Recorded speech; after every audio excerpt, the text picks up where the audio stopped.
One of the most important things, I think, in any given story is making your characters well balanced and relatable.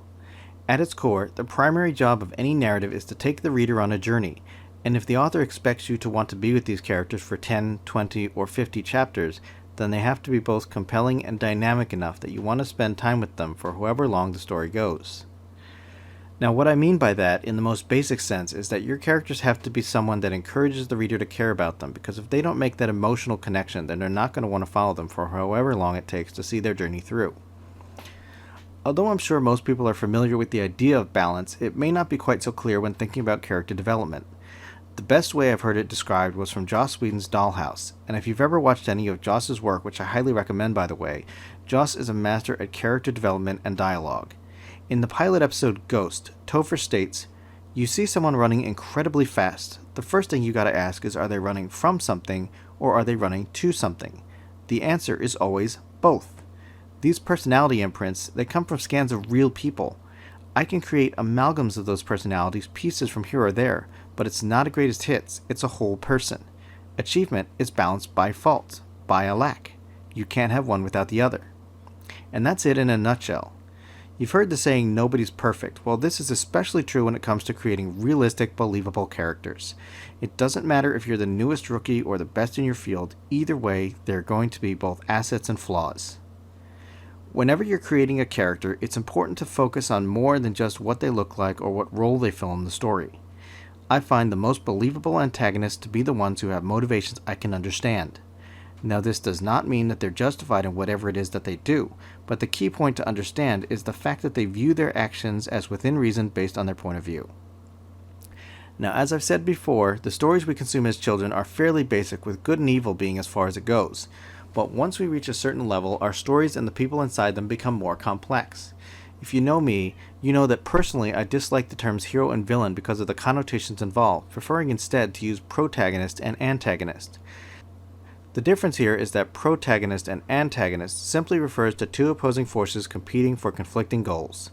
We know the protagonist wants something, but whatever the antagonist wants, it will result in the protagonist failing and vice versa. Now this, of course, is another form of balance, except here it's balance between two opposing forces, and that give and take is what's going to make your story interesting.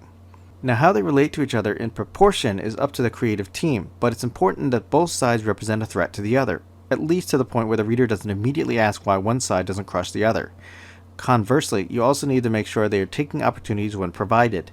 There have been a lot of stories I've seen where there's nothing keeping one side from going after the other besides the author, and yet there's no mechanism to explain why.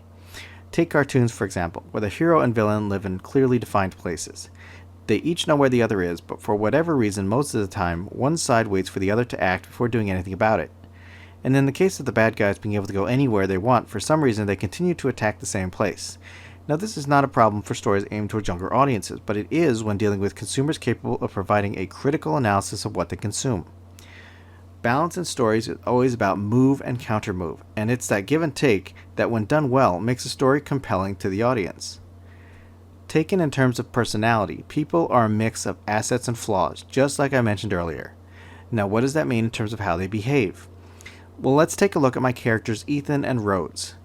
On the surface, they're a couple of good friends traveling the countryside selling goods out of their cart. In their dynamic with each other, Ethan is the optimist while Rhodes is the straight man. But in a more deeper analysis, even though they're good friends and trust one another, there are a lot of details that each doesn't share with the other, particularly where their past is concerned. Whether they'll admit it or not, a lot of their past influences how they behave in the present, from subtle details such as how they dress, with Rhodes often preferring to dress up, while Ethan usually prefers function over form, to larger, more apparent things such as their choice of weapons, where Rhodes uses his rapier as opposed to Ethan's broadsword. Taken together, they balance each other out, with each providing contrast to the other, and taken together, creating a unique pairing which is the core of their story. Viewed in terms of powered characters, it's why I always try to be careful when dealing with characters that have special abilities.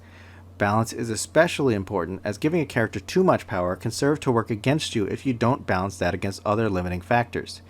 Say that the main character is more powerful than any other character.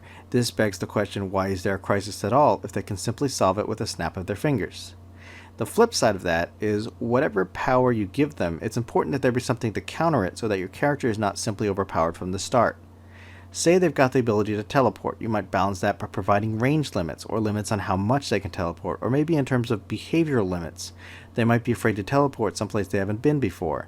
In my werewolf series Blue Moon, I didn't want to be beholden to random transformations, as I wanted the freedom to control my character's changes. But to counter that, I instituted a few rules. Transformations take a full minute to change from one form to the other, and if you need it faster, say like your life is in danger, you can do that instantaneously, but the trade-off is that you can only hold it for a few minutes, and afterwards it really takes it out of you. Now that might be more than enough to get you out of a jam, especially if you need to escape in a hurry.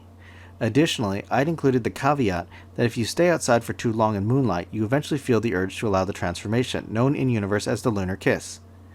Now, while neither of these things really gets in the way of the story, the point of these mechanisms is to make it clear that being a werewolf is not all sunshine and rainbows, and they do come with downsides, such as the werehunters whose purpose is to kill all of the werewolves, or the fact that you must go through a rather rigorous interview process to join their ranks.